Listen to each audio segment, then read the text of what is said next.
Hello and welcome to Daily News Simplified. Here we have taken the important articles and the news clippings that has featured in the daily edition of the Hindu newspaper. The articles and the topics for the discussion are listed on your screen. Moving on to the first article of the day, the article is featured on page 10 of the Hindu, and the news article talks about the information tendered by Uttar Pradesh government to the Supreme Court, where it has said that they are probing the security lapses in the Atiq Ahmed killing. Now, there is a recent trend that has emerged. Recently, some people have also attacked the Bhim army chief Chandrasekhar to become famous. And the accused who were held in the Atiq Ahmed murder case also have the same goal for the crime, that is to become famous.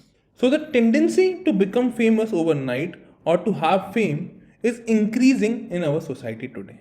And today we'll try to discuss this case from an ethical perspective, as ethical issues is a major part of the general studies paper 4, and thus we'll try to analyze what are the ethical issues that are involved in killing for the purpose of gaining fame.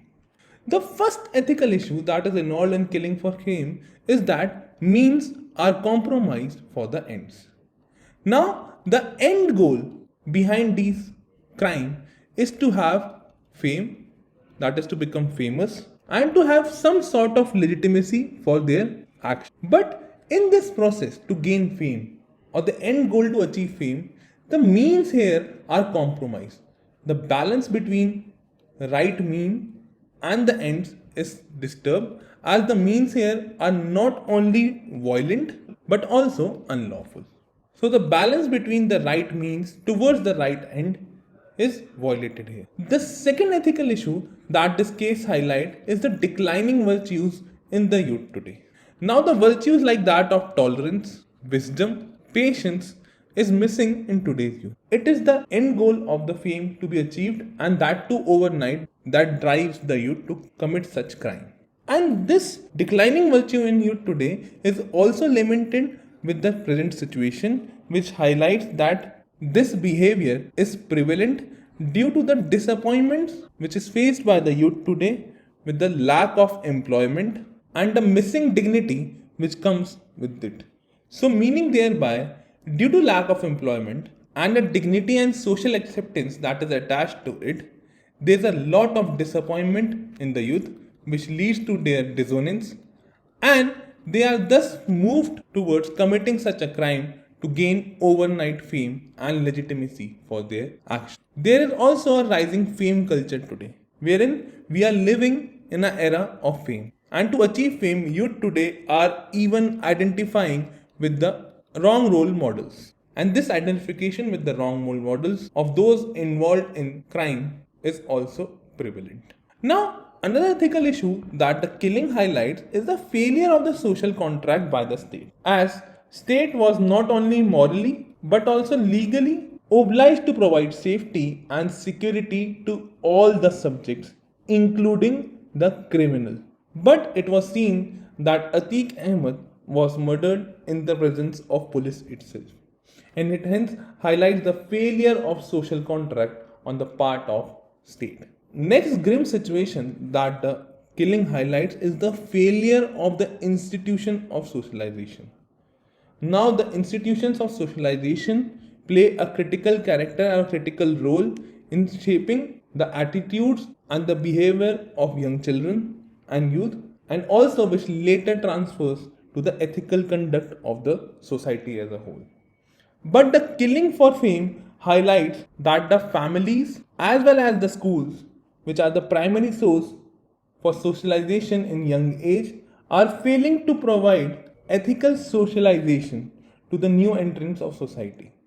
Also, there is a tendency today with the penetration of mobile and digitalization that the youth today are more involved in their digital space rather than having constructive discussion with family members, peers, or teachers. And the last ethical issue that can be seen from this case is the issue that it goes against the categorical imperative. The act of murder to get fame is against the categorical imperative because the act of murder cannot be considered as a universal action. So, with this, we have seen what are the ethical issues that are involved in the case, where means were compromised for the ends. It shows a declining virtues in youth like that of tolerance, wisdom, and patience are removed, and also due to the lack of employment and a dignified life, which leads to later their dissonance. Also, this highlights a rising fame culture in the society where students or the youth are identifying with the wrong role models. Highlights the failure of social contract on the part of state where it has failed to oblige to their moral and legal duties, and also failure of the institutions of socializations like that of families and school, and overindulgence in the digital space by the youth, and less discussion with family, peers, and teachers regarding what is wrong and what is right. This brings us to the second part of our discussion, that what is the way forward to correct this issue. Now, the first way forward is through guiding or giving value education. And hence there is a need for moral education which starts from the very basic level, that is from primary education, and should continue even to the levels of higher education. Secondly, there is a need for attitudinal change. There is a need for attitudinal change among the youth regarding fame. The concept of fame and the fame to be achieved through wrongful means should be changed. Rather than it should be highlighted, that rather than living a famous life, it is important to live a just and a life that is filled with contentment. There is also a need to provide appropriate role models to the youth. There is a need to generate an ecosystem wherein the appropriate role models or the positive role models like that of Mahatma Gandhi, APJ Abdul Kalam, etc. can be identified as the role model rather than identification of negative role models of those involved in the criminal fields. And at the last, there is need for creating an ethical ecosystem. A society as a whole should be created which will denounce any of the violent act being committed on the part of the society, and a society which promotes ethical conduct and rewards it. It is only with the societal acceptance of the ethical conduct the misconducts of the society can be removed. So with this, we have seen the way forward in tackling such killings for fame, and in the beginning we have also seen the ethical issues that are involved in killing for fame. Moving on to the next article of the day, the article has featured on page 6 of the Hindu. Now the article here basically talks about the reconstruction of India's democratic universe, and this article is important from the perspective of General Studies paper 2, which talks about the parliament, state legislature, their structure and functioning, and the issues that arise out of these.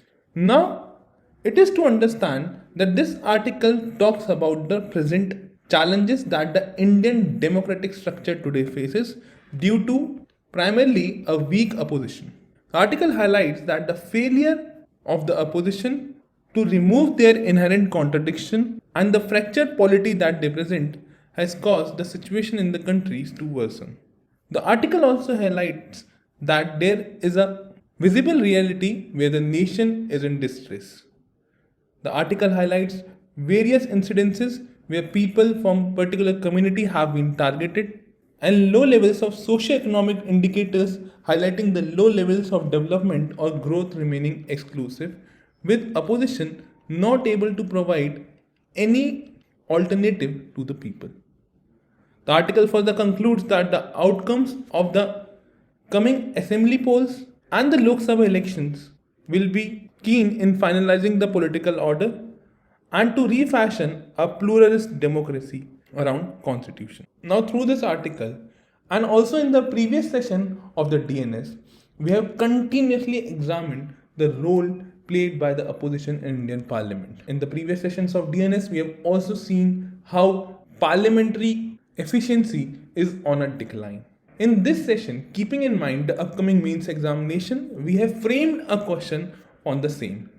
Through this question, we will try to understand how a question regarding the parliament, the role of opposition can be framed, and how to answer it within limited words.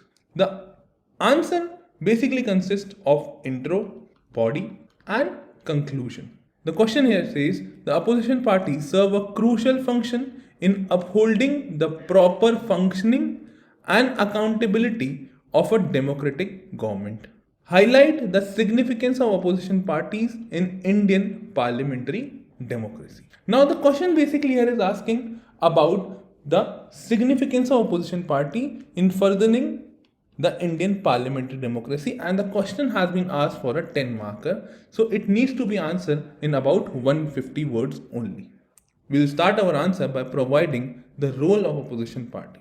Our introduction here says the role of opposition party in democracy is pivotal as they act as a critical check on the ruling party, holding them accountable for their action.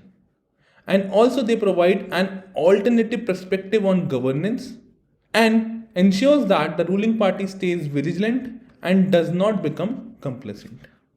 So through the introduction, we have highlighted what our answer will have. That is, they provide a critical check.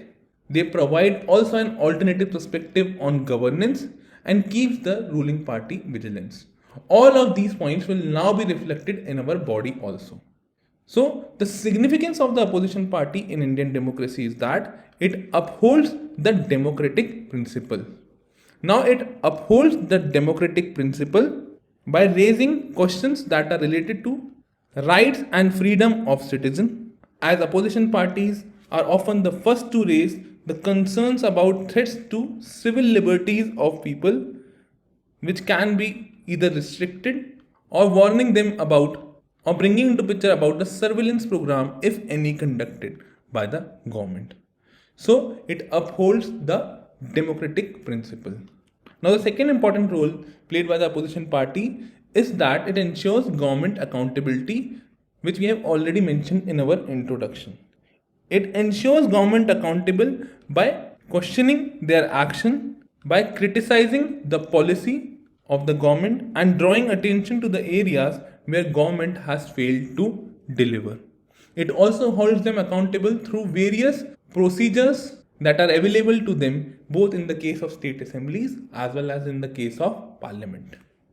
Now the role of opposition party is also important because they are representing the voice of various sections. Considering the Indian parliament, there is a representation of various sections through various political leaders who have diversified background and represent different geographical areas, and thus they voice the concern of people having diverse interests, and thus they can also highlight the interest of marginalized and help them to further their genuine demands. Further, the opposition parties also play a role in legislation, wherein they can also perform legislative role by moving private member bill over areas of considerable importance. Next role played by the opposition parties is in the parliamentary committees. Now, they play an important role in parliamentary committees for scrutinizing legislation and conducting inquiries on the issues of public concern. Further, they often hold significant position in these committees, wherein they sometimes chair the committee and decides the agenda and shapes the direction of the work. The last role played by the opposition party in parliamentary democracy is that they ensure competitive political environment, and they ensure competitive political environment by providing an alternative vision by giving policy proposals on subject of importance. They also ensure healthy competition and provide for alternative government if needed. Thus, we will conclude by saying opposition parties perform a critical function in democratic system, and it is imperative to support them as they contribute to the growth and development of a democratic nation like India, and also ensure checks and balances at the same time. We have provided a detailed answer in stipulated word limit under the PDF section. Also, while reading any article which informs about the role of opposition parties, it should be kept in mind that your own handwritten notes should not be more than one page on the role of opposition in Indian parliamentary democracy, such that it is easier for you to revise at the time of exam, or on any other matter regarding parliamentary efficiency functioning, the note should not go beyond one page. So with this, we have seen the role of opposition parties and their contribution in the Indian democracy or the Indian parliamentary setup. Moving on to the next article of the day, the article is featured on page 11 of the Hindu. Now the article talks about that India and China have ramped up their infrastructure on the north bank of the Pangong Lake. Now the article highlights the recent construction and the infrastructure drive by both the countries along the disputed border. The article basically reflects the India-China border disputes and is a part of General Studies Paper 2, which talks about bilateral relation and India's relation with its neighborhood. Now the article mentions that after 3 years of the violent clash between Indian and the Chinese forces in the Galwan Valley and the contestation around the Pangong Tso, there is massive activity in the area from both the sides. Both the sides have introduced a number of infrastructure projects since the standoff and have permanently altered the status quo on the ground in the eastern Ladakh region. India has gone for the construction of road towards Finger 4, which is expected to be completed around 2025. There is also construction done by India as an alternative access to critical Dabruk Sheok Daulat Beg Oldie Road. Further, there have been also Chinese development wherein they have undertook construction of tunnel around the G216 highway in Tibet, and the talks between India and China remains in gridlock because of the friction over Dipsang and the Demchok area. At both the locations, Chinese side has been blocking Indian petrol. The map highlights the areas where there is a contestation over border between India and China, which consists of Daulat Beg Oldie, Galwan, Pangong Tso, Chusul, Demchok, and the Chumar. These are the areas which are disputed between India and China and are points of regular contestation. To understand the background, we have to understand that the Indian and the Chinese border have different interpretations and the border is not formalized between the two countries. The differences regarding the border is majorly in the western sector that comprises of Ladakh region and in the eastern sector which comprises of the regions of Arunachal Pradesh. We'll try to understand the dispute briefly in the western sector. In the western sector, there is a dispute between India and China primarily due to differing interpretation. Now, India favors the Johnson line, which is demarcated by the blue line here, which puts entire Aksai Chin as a part of Jammu and Kashmir. And China, on the other hand, proposes the McDonald line, which puts Aksai Chin as a part of China. As there is a disagreement which prevails between India and China, where India claims the Johnson line and China claiming McDonald line to be correct, the official map of India that was released in 1950 has marked the area which is east of the Karakoram range as the boundary undefined. Now, there was also clash along the various fingers during the Galwan clash. These clashes were occurring also due to the varying interpretation or different interpretation regarding the boundary. The varying interpretation here is regarding the LAC or the line of actual control.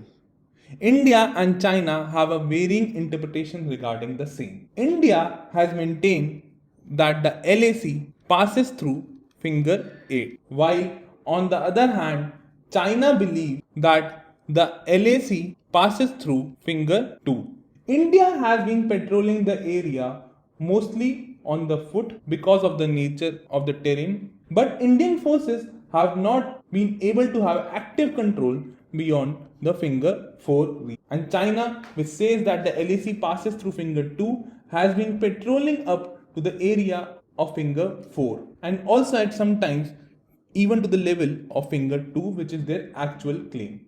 It is to be further remembered that from 1962, entire Aksai Chin area has been under the control of China. So, we have seen how varying interpretation regarding the Johnson line proposed by India and the McDonald line proposed by China has been the cause of dispute between the two countries. We have also seen the various areas that are cause of disputes between the two countries and on occasions have seen confrontation between the two countries. We've also analyzed what was the problem regarding the fingers, wherein again the varying interpretation regarding the LAC has caused the problem, where India believes that it has the control till finger 8, while on the other hand China believes that India only has control till finger 2.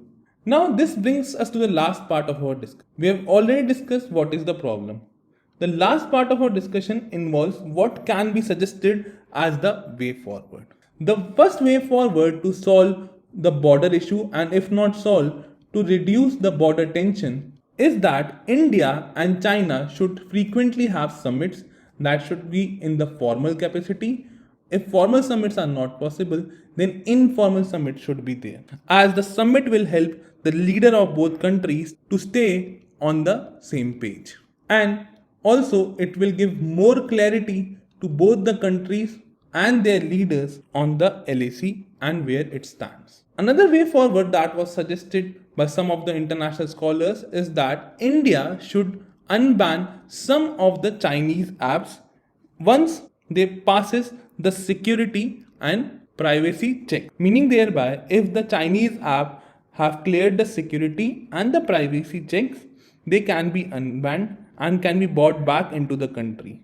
This will impart a symbol of solidarity. On the other hand, for the Chinese part, China should also unban some of the imported goods from India, which include items like that of information technology products, pharmaceuticals, and thus allowing India to sell their products in the Chinese market would help build trust and could strengthen ties between the two countries. The next way forward that can be suggested to reduce the border tension between the two countries is that both the countries should aim to continue strengthen their economic ties. And this can be done through increasing the trade between the two countries, and this increased trade and economic interdependence will reduce the chances of border dispute between the two countries, and this can be done by both countries by decreasing the tariff on each other.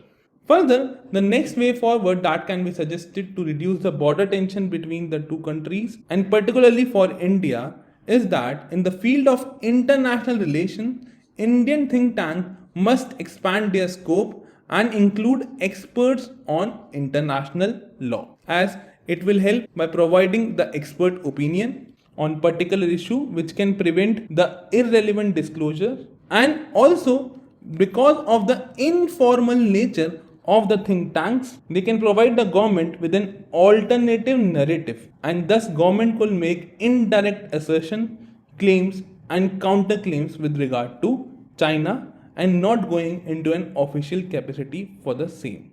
And lastly, what India can do is to substantiate their demand, meaning thereby, though India respond to any of the Chinese assertion, but these responses are quick but lack substantiation,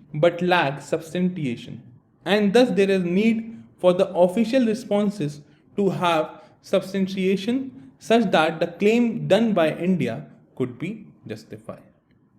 So with this, we have briefly discussed the problems in the western sector of India and China regarding different interpretation. We have also seen the disputed areas between India and China, starting from the Daulat Beg Oldie and the recent construction done by both the sides.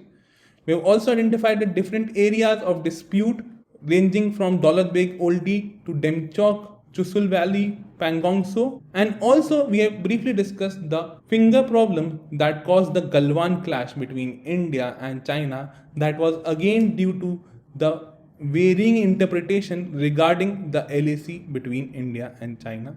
And at last, we have seen the way forward such that the border tensions between the two countries can be reduced and the meaningful dialogue can be established. The 19 Corps Commander talk can be regarded as a step in the right direction to diffuse the border tension between India and China.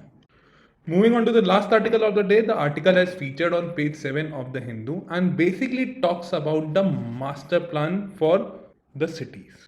Now, the article talks about that the India's G20 Sherpa has stressed at the recent Urban 20 City Sherpas meeting that a master plan is crucial for any city to manage urbanization such that it does not become a menace. Now, this topic is important from the perspective of General Studies 1, which talks about the Indian society and specifically mentions urbanization as one of the topic. Now, through this article, we'll try to understand what basically is master planning, what is the significance of using a master plan, and what will be the challenges that will come in the way of realizing this master planning for India. The first thing to understand is about the master planning. Now, master planning is an instrument of governance for the urban local bodies. It is the first thing to be understood about the master planning. It is that it is a governance instrument for the urban local bodies. Now, the second thing to understand about the master planning is basically it is a statutory plan document. It is a plan document which streamlines land use and delineates the planning area for the same purpose. Master plan necessarily are long-term plan. They are not short-term, rather than they are long-term plan that provides for conceptual layout for future urban growth and development. So basically they are long-term plan which provides for the conceptual layout on which the growth can be ensured. And the fourth thing to understand about master planning is that it includes analysis, recommendation and the proposals. And this analysis, recommendation and proposal is regarding the economy, housing, transportation, land use, community, etc. Basically all the critical components of modern urban city. Now, this is to understand that every master plan is valid for a specific period only. And after the expiry of the period, the plan needs revision and modification. It is to be understood further about the master plan that the powers to prepare master plan lies with the state government. So with this, we have seen all things about master planning, basically an instrument of governance prepared by the state government for a specific period of time, includes a long-term plan for the layout and has all the parameters regarding economy, housing, transportation and the land use which makes the critical components of any urban area today. Now moving on to the next part, which deals with the significance of master planning. The first significance of master planning is that it ensures growth and development of the cities, as it will help the urban local bodies to achieve integrated development by considering various aspects of land use, transportation, infrastructure, housing. So it ensures integrated development and makes the task of urban local bodies easier. The second significance of master planning is that it ensures efficient land utilization such that land is utilized efficiently and there is no haphazard development. The third thing that the master planning ensures is that the infrastructure is planned and judiciously utilized such that it helps in identification of the infrastructure requirement of the cities or towns and also support the growing needs of population. The fourth significance of introducing master planning is that it will ensure the environment sustainability of the urban areas, as it will give due regard to the environmental considerations and also foster a process that will ensure a more greener and resilient cities. The next thing that the master plan will ensure is that it will also safeguard the urban areas from disaster, that is, it will ensure disaster resilience, as there will be incorporation of the processes that will make the cities more resilient to natural disasters like that of floods, earthquakes, cyclones, etc. And also that we have discussed that it will ensure efficient land utilization and not cause haphazard development, so the artificially induced urban phenomena will not take place. Hence, the master planning is itself linked with its own components and also links development with sustainability. And at last, master planning will also ensure social equity. And this social equity will be promised by keeping in mind that the services that the urban areas will provide is available to the marginalized community. It will also ensure accessibility in the planning mechanism to counter issues of disability and create inclusive society for all the residents. Despite of so much significance of the master planning, there are also crucial challenges that the master planning will face. The first major challenge that the master plan will face is the rapid urbanization. Many urban areas today are seeing rapid population growth and urbanization, and this can strain the existing infrastructure. The second challenge that the master planning will face is the resource crunch, as most of the urban local bodies today face financial and resource constraint, making it challenging to implement comprehensive master plan. The third challenge that the master plan will face is the inconsistency in decision making. There will be inconsistency in decision making because of the changing political leadership in states, which ensures lack of continuity in governance mechanism. Apart from changing political leadership, there are various bureaucratic challenges that the urban local bodies face, and this will cause problem for the implementation of master plans. The fourth major challenge that the master planning will face is the data and information management.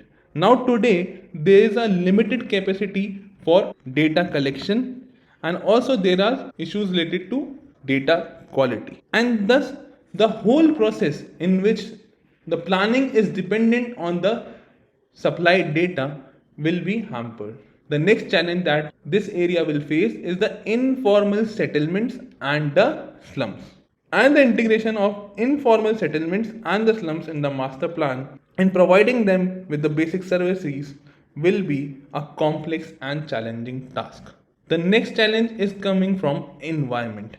There are various environmental concerns, and the balance between environment, sustainability and urban development would have to be seen and is difficult to balance. The next is the implementation mechanism and the monitoring mechanism of the same, as there is limited capacity and coordinating mechanism. There will be institutional barriers, and this challenge has also been identified by the Niti Aayog. And last, the major challenge will be statutory backing. There is no statutory backing in some cities. Some city governments lack authority. For example, the prominent example for this is that of Bengaluru, wherein they don't have any master plan for development as they don't have authority for the same. And also in the case of urban conglomerate of Mumbai, though in case of Mumbai they have the authority, but they don't have the statutory backing for the same. So the challenges posed by rapid urbanization, resource crunch, inconsistencies in decision making due to changing political setup, lack of data which is a prerequisite for master plans, integration of informal settlement and slums, challenges in implementation and monitoring due to limited capacity, and lack of authority plus the statutory backing will pose major challenge in the master plan's realization. What can be considered as the way forward is that a national council for town and country planners can be constituted to propose the master plan. Secondly, there needs to be greater devolution of power as well as finance, and the recent measures like Gati Shakti and Model Rural Transformation Act can be guided as a step in same direction, wherein spatial planning should be reintroduced in the Indian framework. So with this, we have understood what was master planning all about.